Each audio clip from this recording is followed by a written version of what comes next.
Hi everyone, welcome to study with beams.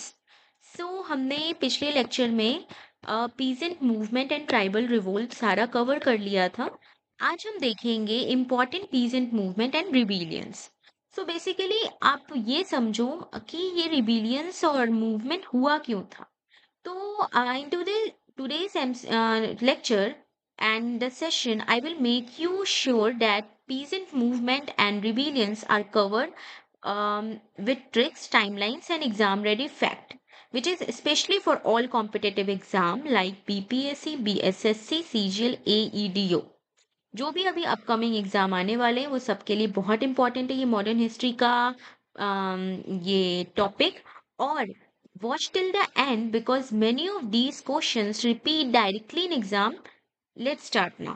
तो पहला question ये है कि ये मूवमेंट होता क्यों था, मूवमेंट स्टार्ट ही क्यों हुआ। बेसिकली मूवमेंट इसीलिए स्टार्ट हुआ 1857 का रिवोल्ट से स्टार्ट हुआ इंडियंस में कि ब्रिटिश हमारे ऊपर कंट्रोल करना चाहते हैं। वैसे ही धीरे धीरे ये पीजेंट मूवमेंट भी स्टार्ट हुआ। पीजेंट मूवमेंट क्यों स्टार्ट हुआ, होता ये था कि these were local revolt by farmers and tribal communities. मतलब फार्मर्स पे लाइक लैंड रेवेन्यू का high tax, exploitation by British officers, money lender and zamindars, forced cultivation like indigo, and loss of forest and land rights. So they happened before and after 1857 and showed that resistance was continuous. Basically revolt होते गया और जितने भी important rebellions है उससे थोड़ा बहुत achievement मिला इंडिया को। और ब्रिटिश को एक इनडायरेक्टली रूप में ये समझ में भी आया कि इंडियंस लोग को समझ में आ रहा है कि हम उस पर कंट्रोल करना चाहते हैं। तो हाई रेवेन्यू से ब्रिटिश जो ब्रिटिश का हाई रेवेन्यू था उसके वजह से जो किसान किसान का फसल खराब होने पर भी उनको रेवेन्यू देना पड़ता था। तो उसके लिए उन्होंने विद्रोह किया।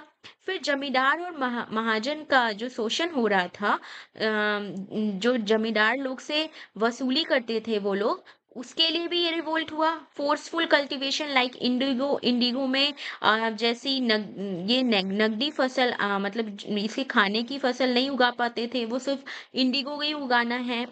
इसीलिए उनको हुआ। ट्राइबल कॉज अगर हम बात करें तो जंगल का अधिकार जो था वहाँ के जो ट्राइबल लोग थे उनका था। वहाँ पे वो अपना शिकार लड़ाई ये सब करते थे, तो उसके वजह से भी हुआ। बाहरी लोग का दखल लाइक ब्रिटिश प्लस ठेकेदार और जमींदार ट्राइबल इलाकों में आए, पर उसमें उनका गुस्सा और बढ़ गया। तो बेसिकली आज हम बहुत अच्छी सिंपली वे में समझेंगे। These movement happen due to high revenue, exploitation of जमींदार, money lenders, forced cultivation and loss of tribal land and forest rights under British rule. First हम स्टार्ट करेंगे आपका फर्स्ट स्टार्ट करेंगे हम indigo revolution, sorry indigo revolt. ये सबसे ज्यादा important revolt है, आप समझना, क्योंकि इससे क्वेश्चंस डायरेक्टली हिट होते हैं। ठीक है, तो फर्स्ट हम देखेंगे, हम इसको लाइन वाइज नहीं कवर करेंगे, जो सबसे ज्यादा इंपॉर्टेंट है हम उसको पहले कवर करेंगे। तो इंडिगो मूवमेंट, अगर हम टाइमलाइन की बात करें तो 1859 से 60 तक था। ओके, और ये फार्मर को फोर्स किया जाता था कि आप इंडिगो ही उगाइए, and they protested and refused cultivation. इसीलिए ये रिजल्ट ये हुआ कि इंडिगो सिस्टम का वीक हो जाता था। तो ये इसके जो लीडर थे वो दिगंबर विश्वास थे, और ये बंगाल में ये हुआ था। बस इतना याद रखना, और रीजन क्या था ये समझना। फिर उसके बाद इंपॉर्टेंट आता है आपका पेबना रिबेलियन। ओके, पेबना रिबेलियन आपका ये रहा। अब इसमें क्या हुआ, 1873 से 75 तक चला ये। इसमें क्या था कि पीजेंट को protested peasant protested against unfair rent by जमींदार, organize mostly non violent resistance. मतलब जो मतलब जमींदार पे के ऊपर ब्रिटिश का प्रेशर था और जमींदार लोग फार्मर्स पे प्रेशर डालते थे, इसीलिए ये रिबेलियन हुआ। तो इसके लीडर थे ईशान ईशान चंद्र रॉय एंड ये शंभुनाथ पाल। और ये कहाँ हुआ था, पेबना जगह है, बंगाल में। ओके, अब उसके बाद हम देखेंगे डेक्कन रॉयट्स। डेक्कन रॉयट्स, ये कहाँ हुआ था, ये हुआ था बंगाल में। ओके, अब उसके बाद हम देखेंगे, डेक्कन रॉयट्स, ये कहाँ हुआ था, ये हुआ था बंगाल में। ओके, अब उसके बाद हम देखेंगे डेक्कन रॉयट्स, ये कहाँ हुआ था, ये हुआ था बंगाल में। ओके, अब उसके बाद हम देखेंगे 1875 का महाराष्ट्र में था। ओके, तो डेक्कन रिबेलियंस जो था ये 1874 से 75 तक चला। ये महाराष्ट्र का एरिया, बस आप इतना याद रखना। अगर इसमें आपको थोड़ा सा समझना है तो आप ये बस समझना कि farmer attack money lender due to डिबेट बर्नर, मतलब उनके ऊपर इतना बर्डन आ गया था कि वो उन पे अटैक करने लगे, तो ये इसीलिए रिबेलियन हुआ। ओके, फिर हम उसके बाद देखेंगे मोपला ये मोपल रिबिलियंस। तो ये है आपका हो गया, उम, ये रहा। ये 1921 से 22 तक चला और इसके जो लीडर थे वो अली मुश्लियर थे और ये मालाबार केरला का रीजन था। ओके, और संथाल मूवमेंट सबसे ज्यादा इंपॉर्टेंट है, ये आप स्टार मार्क कर लो, संथाल रिबिलियन। ये आपका हो गया, वो हम मैप में देखेंगे, अपने इंडिया के मैप में हम वो संथाल रिबिलियन देख लेंगे वो। ओके, फिर उसके बाद आपका आता है कूका मूवमेंट। कूका मूवमेंट ये रहा 1860 से 70 तक। इसमें जो लीडर थे वो भगत जवाहर माल थे और पंजाब का रीजन में ये हुआ था। ओके, आप इतना याद रखना। फिर रामोसी रिबेलियन। रामोसी रिबेलियन आपका ये रहा, ये आपका 1822 से 41। डेट्स बहुत कम पूछे जाते हैं, बहुत होगा तो आपको लीडर का नाम और कहाँ पे रीजन है वो देखा जाएगा। तो रामोसी हुआ था वेस्टर्न घाट में चित्तूर सिंह के लीडरशिप में। अगर हम पाइका रिबेलियन की बात करें तो ये ओडिशा में था और इसके जो मतलब लीडर थे वो बख्शी जगा बंधु थे। ओके, 1870 से 25 तक था। फिर उसके बाद हम कोल मूवमेंट की बात करें तो कोल मूवमेंट आपका हुआ था 1831 से 32 तक। और ये भूंदू भगत और ज्यो भगत इसके थे, छोटा नागपुर झारखंड का एरिया था। खासी रिबेलियन बहुत इंपॉर्टेंट है, टिरूत सिंह थे और असम और मेघालय का देखो, खासी एक ट्राइबल है, आपको याद होगा मेघालय और असम का। तो ये खासी जयंतिया एक और कोई ये इसका ट्राइबल एरिया है, तो वो आप याद रखना, इसीलिए मेघालय।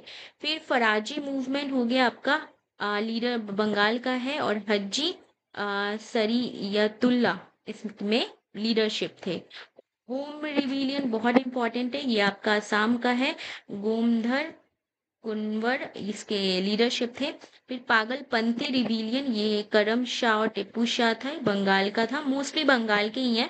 ओके, एक और है टेना भागा मूवमेंट, तो ये झारखंड का है, जत्र भगत ये थे। अगर हम इसके मैप से समझें तो मूवमेंट और रिबेलियंस के टाइमलाइंस बहुत इंपॉर्टेंट है, उसके लीडर्स बहुत इंपॉर्टेंट है और अफेक्टेड एरिया इंपॉर्टेंट है।